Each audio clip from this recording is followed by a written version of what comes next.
Alhamdulillahi Rabbil Alamin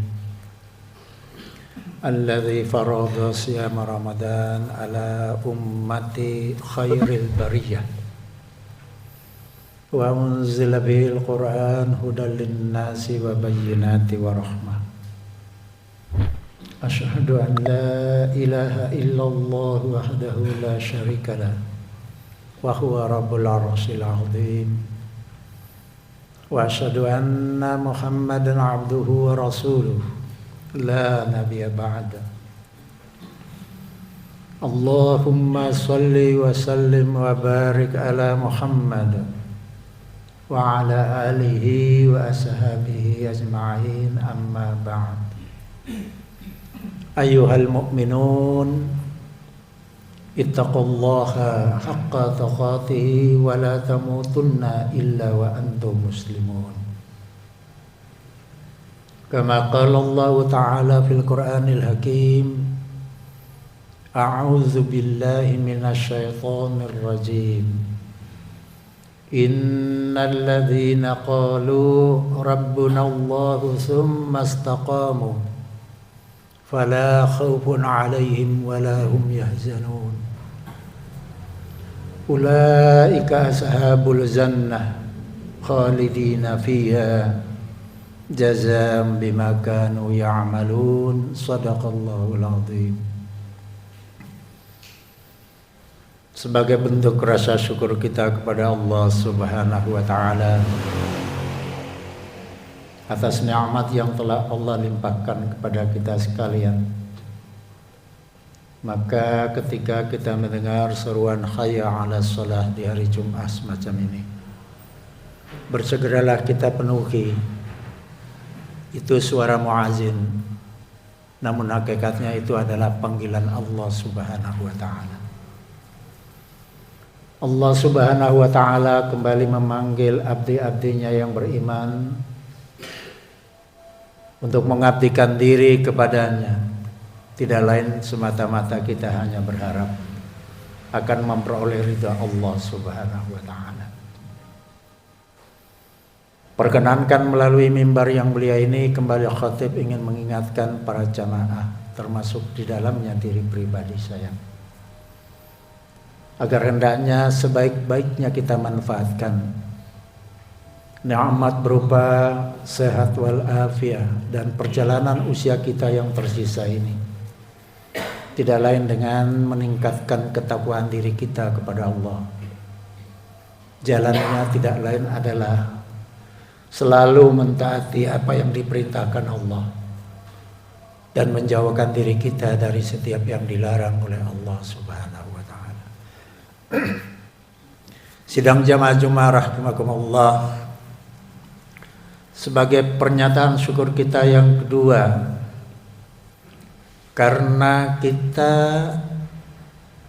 oleh Allah Subhanahu wa taala atas kekuasaannya, atas sifat Rahman dan Rahimnya, Allah memilih dan menetapkan kita sebagai hambanya untuk kembali berada di bulan Ramadan tahun 1445 Hijriah.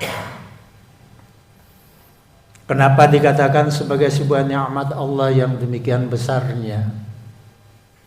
Karena terkabulnya doa kita. Kalau kita refleksi setahun yang lalu saat akhir-akhir Ramadan, ketika kita akan berpisah dengan Ramadan 1444 Hijriah, sebagai hamba Allah yang iman, ada terlingkup perasaan seakan tak mau berpisah dengan bulan Ramadan. Sehingga dalam untayan doa kita ketika itu terselip satu permohonan, ya Allah ya Rabb, dengan kekuasaan-Mu yang jiwa dan raga hamba ada dalam genggaman-Mu ya Rabbi, pertemukan kembali hamba-Mu ini dengan Ramadan tahun yang akan datang. Para jamaah rahimakumullah, tahun ini, hari ini terbukti doa kita telah dikabulkan oleh Allah Subhanahu wa taala. Dan patut mubalik ingin mengingatkan Hati-hati dengan permohonan kita, doa kita, karena kita tidak memohon kepada Allah sebagai sembarang zat. Kita memohon kepada Allah yang telah kita imani sebagai zat yang maha segalanya. Ketika apa yang kita pohonkan, yang kita minta telah dikabulkan oleh Allah, ada sebuah konsekuensi logis, pertanggungjawaban kita di hadapan Allah.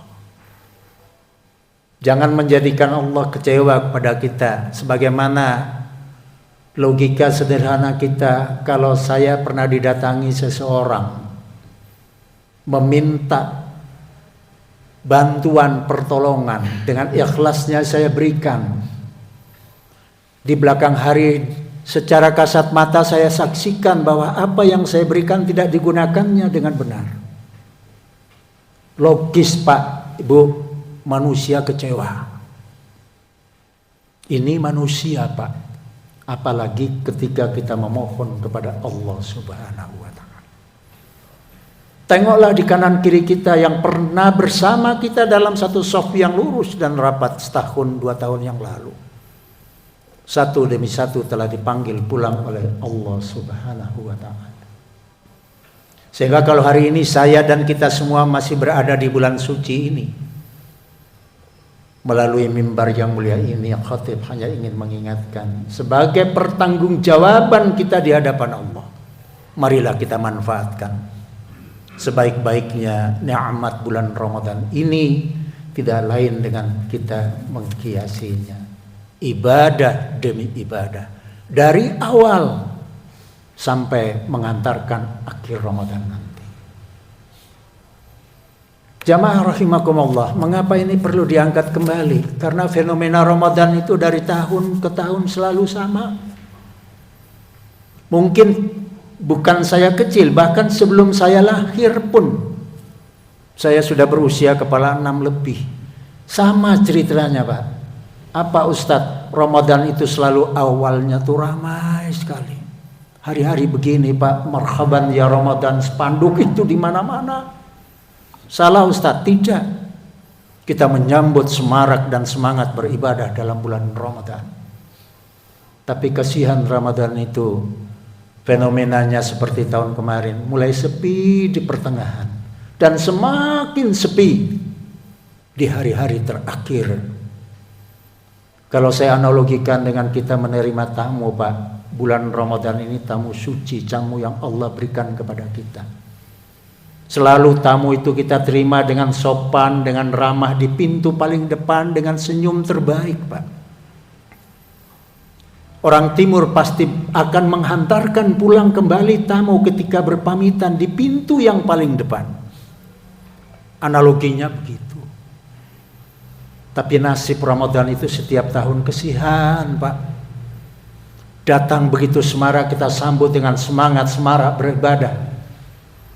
Tapi di mana-mana ketika 10 hari yang terakhir Ramadan pulang, tidak banyak orang lagi yang bersemangat menghantarkan kepergian Ramadan. Sehingga saya ingin menghimbau melalui mimbar, tahun ini jangan kita biarkan Ramadan pulang tanpa kita menghantarkan dengan semangat beribadah kepada Allah. Karena Allahu a'lam, hanya Allah yang tahu apakah tahun depan Ramadan masih datang menyapa kita Pak. Sidang jamaah rahimakumullah, ayat yang sering dibacakan pun juga sama, Al-Baqarah 183, yang mengingatkan kita tentang keutamaan puasa Ramadan. Para ahli tafsir ketika menafsirkan bagian depan dari ayat itu menjadi 3 bagian makna. Yang pertama, ya ayyuhalladzina amanu, yang dipanggil adalah mereka yang benar-benar beriman kepada Allah, bukan ya ayyuhannas. Bukan sembarang manusia dipanggil Allah untuk diperintahkan mengerjakan ibadah mulia ini, tidak. Apa maknanya? Maknanya sidang jamaah rahimakumullah, puasa Ramadan bukan persoalan sekedar kita menjaga untuk tidak makan dan minum. Tidak sekedar kita diminta untuk menahan lapar dan dahaga, Pak. Kalau puasa kita hanya mengartikan seperti puasa awam seperti itu, maka tidak perlu Allah memanggil kita yang beriman. Karena kalau persoalan menahan lapar dan dahaga, mohon maaf, si kafir di luar sana pun juga bisa, Pak. Nggak perlu orang beriman. Tapi kenapa orang beriman yang dipanggil? Karena ada makna yang lebih dalam dari puasa Ramadan. Apa itu, Pak? Kita diminta untuk selalu mengendalikan hawa nafsu. Selain menahan lapar dan dahaga adalah pengendalian hawa nafsu. Karena dengan kemampuan kita mengendalikan hawa nafsu, kita akan mengasah keikhlasan diri. Dengan kemampuan mengendalikan hawa nafsu, kita akan berlatih menjadi orang yang sabar, orang-orang pemurah, demikian seterusnya dan seterusnya. Sehingga pada akhir Ramadan lahirlah kita sebagai manusia paripurna, orang dengan akhlak yang mulia. Yang kedua, dalam lanjutan ayat, ya ayyuhalladzina amanu kutiba alaikumusiyam kama kutiba alal ladzina min qablikum. Untuk apa sih pentingnya Allah kabarkan kepada kita umat Muhammad, hei umat Muhammad, puasa juga pernah diperintahkan kepada umat sebelum kamu. Kama kutiba alal ladzina min qablikum. Maknanya adalah agar kita umat Muhammad mau membuat sebuah perbandingan. Kata anak kuliah, mengkomparasi, membandingkan. Karena kalau satu kita telah bandingkan dengan yang lain, fa insyaallah kita akan menemukan keutamaan puasa Ramadan. Begitu kita rajin membuka tarikh riwayat sejarah nabi-nabi terdahulu. Oh, ternyata benar, Pak. Umat terdahulu juga pernah bersama nabinya itu berpuasa. Tapi mari kita bandingkan. Motif dan tujuan puasanya berbeda sekali dengan puasa Ramadan. Selain ikhlas lillahi ta'ala, mari kita lihat puasa umat Nabi Daud misalnya. Nabi Daud dan umatnya pernah berpuasa. Tapi selain dengan dasar ikhlas lillahi ta'ala, ada kepentingan keduniaan. Apa Ustadz? Karena konon Nabi Daud itu diuji Allah dengan penyakit lepra hampir di sepanjang usianya. Sehingga ada tendensi, ada kecenderungan puasa dengan tujuan demi kesembuhan sakit yang diderita. Lalu kita buka, ternyata juga benar. Umat Nabi Musa alaihissalam juga pernah berpuasa. Nabi Musa berpuasa. Teknis pelaksanaan puasa tidak 30 hari seperti kita. Tapi juga tujuannya juga berbeda. Selain ikhlas lillahi ta'ala, ada kandungan-kandungan kepentingan dunia. Ternyata kita baca di sejarah Nabi Musa dan umatnya berpuasa. Karena Nabi Musa itu sudah kewalahan, Pak, menghadapi kekejaman Raja Fir'aun. Sehingga suatu saat dia naik di Bukit Tursina ketika itu. Dalam pertempuran Palestina Israel hari ini, bukit itu sudah bernama Gurun Sinai. Gurun Sinai hari ini itu bukit yang pernah didatangi oleh Nabi Musa. Kewalahan menghadapi kekejaman Fir'aun. Ingin mendapatkan 10 komando perintah dari Allah, the 10 commandment. Di atas bukit Tursina itulah Nabi Musa mengangkat doa. Karena mulia dan baiknya, bagusnya doa itu. Ketika datang Muhammad dan umatnya, diperintahkan Allah, diabadikan dalam Al-Quran. Ada di mana Ustadz? Buka surat Toha ayat 25-29. Insya Allah doa itu bagus. Kita sudah hafal, tapi saking hafalnya sampai lupa mengamalkan. Apa itu, Pak? Doa itu kalau saya baca di buku doa karangan Profesor Dr. Miftah Farid, dosen Al-Islam ITB itu. Dia beri judul doa itu, doa kelancaran urusan, lapang lancar lidah dan lapang dada. Bagus. Toha 25-29. A'udzubillahi minasyaitonirrajim. Rabbis rahli sadri wa yassirli amri wahlul 'uqdatam min lisani yafqahu qawli waj'alni waziran min akhli. Coba diamalkan doa itu. Kalau saya sebagai pribadi setiap hari Pak, dalam rangkaian 5 sholat waktu, paling tidak 2-3 sholat waktu saya sisipkan doa itu. Kenapa? Kita manusia setiap hari berurusan. Dan setiap kita berurusan yang kita maksud hanya satu, demi kelancaran urusan kita, tanpa ada halangan. Nabi Musa alaihissalam berpuasa, tapi ada kecenderungan kepentingan dunia. Setelah kita bandingkan dengan puasa umat dan Nabi terdahulu, itu kita temukan para jamaah keutamaan Ramadan. Puasa Ramadan sedikit pun tidak terkontaminasi dengan kepentingan dunia. Dalam firman-Nya sangat kita hafal, satu tujuannya, la'allakum tattaqun. Menciptakan, menjadikan kita sebagai manusia yang bertakwa. Dan takwa itu ditempatkan Allah sebagai manusia paling mulia di sisinya. Sehingga tidak salah kalau kita baca dalam kitab Mau'izatul Mu'minin, ringkasan Ihya Ulumuddin, karangan kiai besar, ustadz besar, imam besar, Imam Al-Ghazali, Mau'izatul Mu'minin, bimbingan bagi orang mukmin. Beliau menempatkan tingkat ketaatan kita ini di hadapan Allah menjadi 5. Yang paling rendah kata Al-Ghazali itu kalau kita sekedar muslim Pak. Belum tentu orang muslim adalah mukmin. Kalau orang Islam, banyak yang Islam tapi belum tentu iman. Bedanya di hari puasa gini mudah kita saksikan. Datang saja ke pasar, lewat saja terminal, orang makan minum dengan santai tanpa ada rasa malu. Coba dipanggil, Pak, siapa namanya Pak? Muhammad Said. KTP-nya agama pasti Islam. Kalau nggak puasa Pak, berbagai alasan. Bukti banyak muslim yang belum mukmin.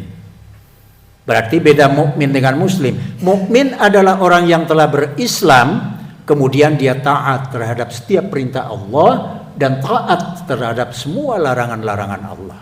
Tinggalkan. Apakah orang muslim mukmin sudah cukup menghuni surga Allah? Lihat di Al-Baqarah, lihat di Ali Imran. Ketika Allah berseru menyebut surga dan ampunan Allah, hanya satu. U'iddat lil muttaqin. Bukan u'iddat lil muslimin. Bukan u'iddat lil mu'minin. Gak ada ayat Al-Quran. Hunilah surgaku bagi orang-orang sekedar berislam. Tidak. Sehingga Al-Ghazali mengatakan setelah mu'min tingkatkan ketaatanmu menjadi mukhlisin.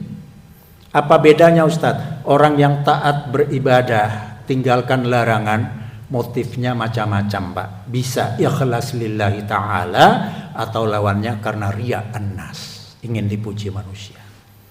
Maka setelah kita mentaati semua perintah dan larangan Allah, landasilah dengan niat ikhlas, sehingga jadilah kita seorang mukminin yang mukhlisin. Muttaqin di mana Pak Ustadz? Masih di atas tempat yang paling tinggi. Setelah mukhlisin gimana Pak? Jadilah orang yang hidup dan mati takut hanya karena Allah. Naikkan seorang mukhlisin yang muhsinin, orang-orang ihsan. Muslimin, mu'minin, mukhlisin, muhsinin, kata Imam Al-Ghazali. Siapa mereka? Rasul pernah ditanya, Rasul menjawab, orang ihsan adalah engkau beribadah kepada Allah saking taqarrub seakan engkau melihatnya. Namun manakala engkau tidak mampu melihat Allah, ketahuilah Allah selalu menyaksikan apa yang engkau kerjakan dan yang tidak engkau kerjakan. Allah selalu menyaksikan apa yang engkau katakan dan yang tidak engkau katakan. Poinnya, orang ihsan hidup dan mati, semua yang dia lakukan di dunia takutnya hanya karena Allah Subhanahu wa ta'ala. Manakala semua tingkatan kita ketaatan ini sudah kita jaga, ittaq, kita pelihara dengan baik. Di bulan Ramadan kita tingkatkan dengan baik. Saat kita dipanggil kembali oleh Allah Subhanahu wa ta'ala, itulah yang sering kita sebut panggilan Allah bagi hamba yang husnul khatimah. Siapa mereka? Orang-orang bertakwa yang dipanggil kembali menghadap Allah Subhanahu wa ta'ala. Muslimin yang mukminin naikkan mukhlis, sudah ikhlas, jadilah yang muhsinin. pelihara, jaga dia dengan baik sampai detik-detik kita dipanggil kembali oleh Allah. Itulah predikat muttaqin yang disuruh Allah dalam Al-Quran surat ketiga Ali Imran 135-137. Wasari'u ila maghfiratim mir rabbikum wa jannah. Bersegeralah kalian kepada ampunanku, kata Allah, wa jannah, dan surganya, arduhas samawati wal ard, yang luasnya seluas langit dan bumi. Untuk siapa? U'iddat lil muttaqin. Dipersiapkan bagi hamba Allah yang muttaqi. Pak Ustadz, kok naikkan levelnya tuh terlalu tinggi, kok berat kita mencapai? Tidak, para jamaah. Karena pengasih penyayangnya Allah kepada kita, Rahman Rahimnya Allah kepada kita, Allah mensediakan 1 bulan khusus. Selama 1 tahun yang 12 bulan itu, Allah mensediakan 1 bulan mulia, bulan suci Ramadan, sebagai jalan pintas kita untuk meraih predikat tertinggi itu. Dengan cara berpuasalah dengan baik yang benar, berpuasalah dengan ikhlas, dan tidak lupa berpuasalah secara istiqomah. Kita pernah menyambut datangnya Ramadan dengan semangat dan semarak beribadah. Sekali lagi saya ingin katakan, saya himbau pada diri saya dan kita semua, wabil khusus tahun ini, jangan kita biarkan Ramadan pulang tanpa kita menghantarkan dengan semangat dan semarak beribadah. Karena Allahu a'lam, hanya Allah yang paling tahu apakah tahun depan Ramadan masih datang menyapa kita. Mudah-mudahan Allah Subhanahu wa taala melimpahkan nikmat sehat wal afiat, umur yang panjang, umur yang barakah. Kita sehat jasmani, rohaniah. Kita punya iman dan Islam, sehingga kita benar-benar dapat memanfaatkan bulan yang suci ini, bulan Ramadan ini, dengan ibadah demi ibadah, baik yang wajib maupun yang sunnah. Karena wabil khusus di hari-hari terakhir Ramadan nanti, Allah mensediakan begitu banyak fadilah, mensediakan begitu banyak keutamaan. Namun sayang, banyak juga di antara kita yang tidak lagi istiqomah beribadah kepada Allah. Mudah-mudahan Allah senantiasa menerima segala amal ibadah kita selama bulan Ramadan. Allah kuatkan iman dan takwa kita. Barakallahu li wa lakum fil Qur'anil azim. Wa nafa'ani wa iyyakum bima fihi minal ayati wa zikril hakim, wa taqabbala minni wa minkum tilawatahu innahu huwas samiul alim.